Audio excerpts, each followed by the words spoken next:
Okay, I think I see now why there was so many hyped up to watch this series now.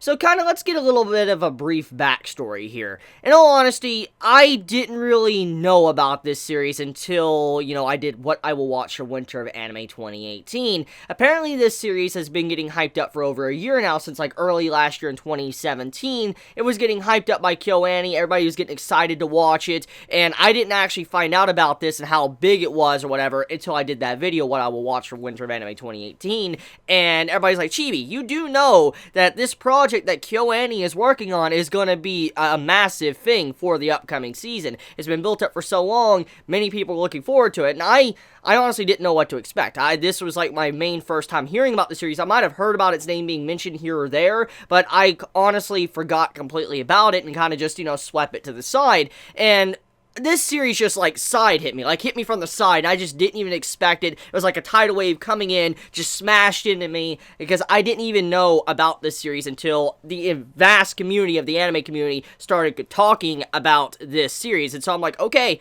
I'll check it out, I'll see if I like it. Now, I just finished the first episode, and I really did not know what to expect at all. I had no idea what the plot was about. I had no idea where it was going to be taking place. I had no idea. I didn't even know really about any images besides what I saw in the synopsis when I did, What I Will Watch for Winter of Anime 2018. And that's the only thing I saw. So I didn't really even know what to expect at all from this series. I didn't know if it was going to be good or bad or my type of series. And so I went in basically as blind as you can be for a new anime. And I finally sat down and watched the first episode that just came out about an hour ago. And oh my, it blew me away. The first episode blew me away. I was flabbergasted. I was just completely stunned with how different and thought-provoking the first episode is. Really good series. Just gonna say, it's a good start. It's a solid start, okay? It could potentially turn out to be a bad series, but so far from the first episode, I'm gonna say right now, it is definitely anime of the season contender. Hands down. Easily. Because of that. It's good. It's very good. And just like how I said with Devilman and how good that is, I'm going to probably say that this has the potential to be near the top 5 or top 10 of the year of 2018, depending on how KyoAni takes this show. But anyways, though, let's kind of talk about how this series is being distributed real quick before I actually get into talking about the first episode. So I know many of you are probably going out of your way right now and you're asking, Chibi, where'd you watch this? Where'd you watch, Violet, Evergarden? I mean, I can't find it. Well, I got a little bit of details to kind of clarify to you guys. So, Netflix, of how they've been stepping into the, the anime industry, and they've been, picking up anime and, licensing it, releasing it. Well, Netflix licensed this show, and so you obviously know what that means. If you've been around the block a few times when it comes to, licensing, especially with Netflix or Anime Strike, you know how stuff like this can necessarily be. And so in this case, it's very obvious where I probably watched this, because Netflix is not going to be releasing this to United States until spring 2018. So if you want to watch this show, you're going to have to wait till spring. Just going to say. Now, let me tell you a little bit of a fun tip here, a little detail that, kind of makes me a little bit angry.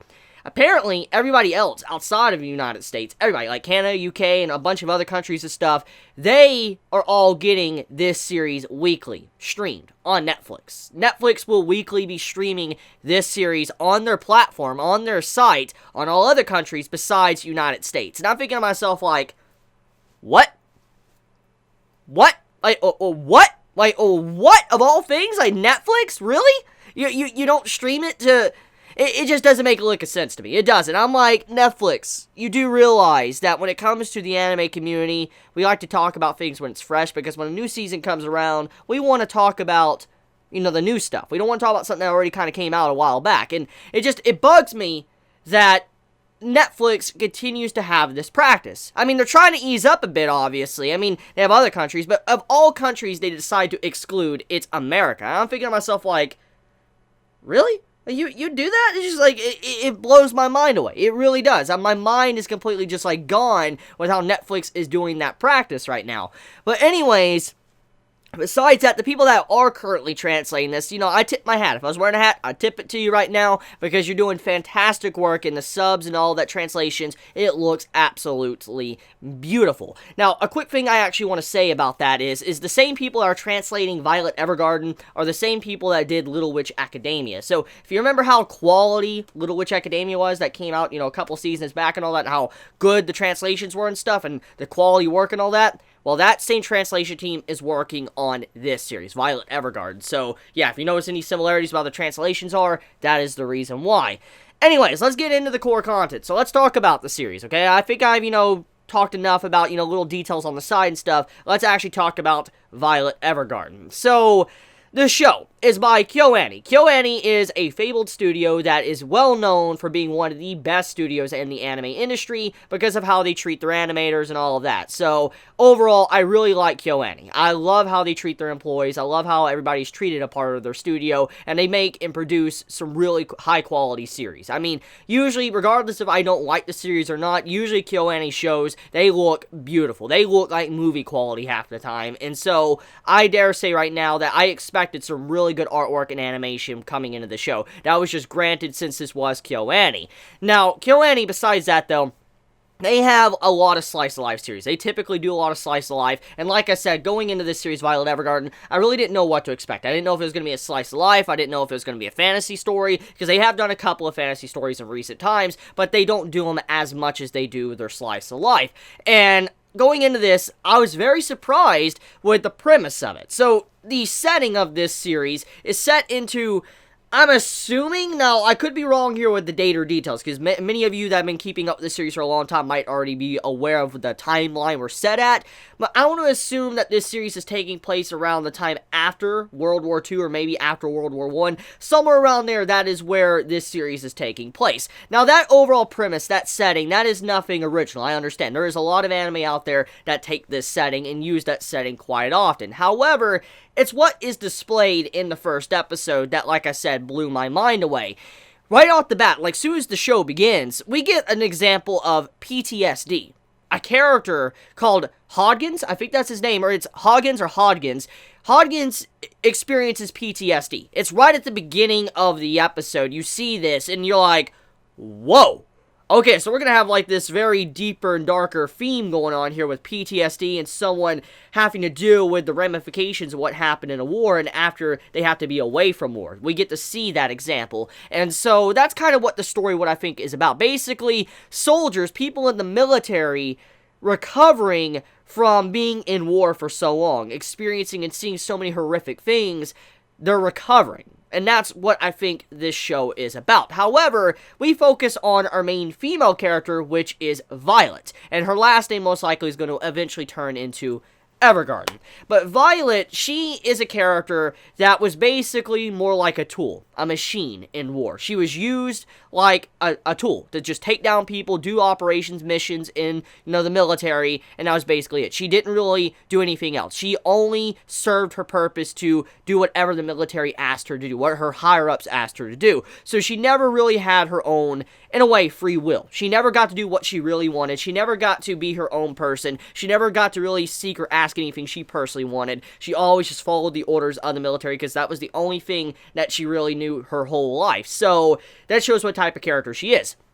And throughout this story, throughout the first episode, you witness this character that is obviously very broken. She's a very broken individual. She is a character that obviously can't do things without people basically ordering her to do something. There's an example to when she's sitting down at a table and one of the old colonels and all that, he's retired in the series at that current timeline of the story, but he's retired, but he's like, you should definitely eat and all that. He basically has to tell her to pick up her fork and knife and all that to start eating, or she wouldn't have ate in the first place, because she's lived this entire life to where she was ordered to do things. She was ordered to probably, stand salute and all that, or, probably stand and, probably hold your weapon up, or, walk over to a certain direction. She's always used to something like that. So when you think about that, she never really had her own free will. She never got to do whatever she wanted. And so when you see the character having to tell her, like Hodgins telling her, you can eat now, that just shows how broken she is. But there's a lot more examples of this. I mean, there's many examples throughout the episode.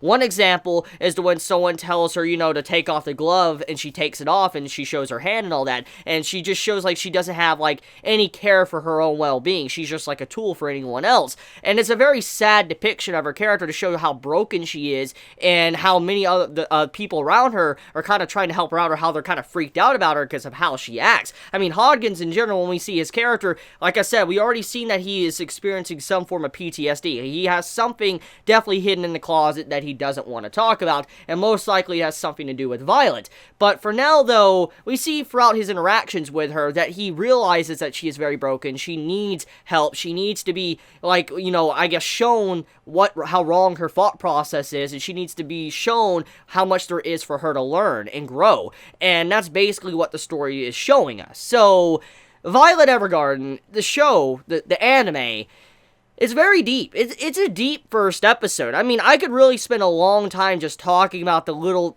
key moments throughout the episode with, you know, Violet's interaction with everybody else throughout the episode. There's some really thought-provoking scenes that really just makes you think about what war could do to a person and how it could really destroy you. And also seeing such a selfless act, which in some ways was a line of madness when you saw what Violet did towards the end of the episode. And this is spoilers, which I don't recommend you be watching this video this far if you haven't watched it yet, but towards the end we get a little bit of a glimpse of what happened to her major.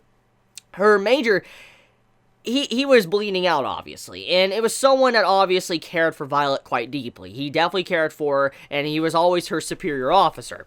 And most likely throughout her career, throughout being, you know, a military officer, most likely not many really cared about her. Most likely people were freaked out about her, didn't care about her, and they just used her as a tool. But most likely, the dude that most likely died, Gilbert, he probably was the only one that ever showed any compassion to her, and he was someone completely different. And when he is like, you know, I want you to run away, and I want you to be free. And then his final words is, I love you. Now, like I said, Violet is a character that doesn't comprehend these things. She's only known war. She's only known fighting. And so, she doesn't comprehend what love is. She doesn't comprehend what you do things for yourself. She doesn't comprehend these things. And so, at the end of the episode, when she's having this flashback, she's like, I want to know what I love you means. And we already know from the little images we got, most likely Gilbert is dead. She believes he's alive, but it's very obvious he's already long gone. And she's wanting to know the meaning of that and all that. And so she's basically in a post office writing letters, ghost letters for individuals for, you know, they can have letters sent to individuals. Like,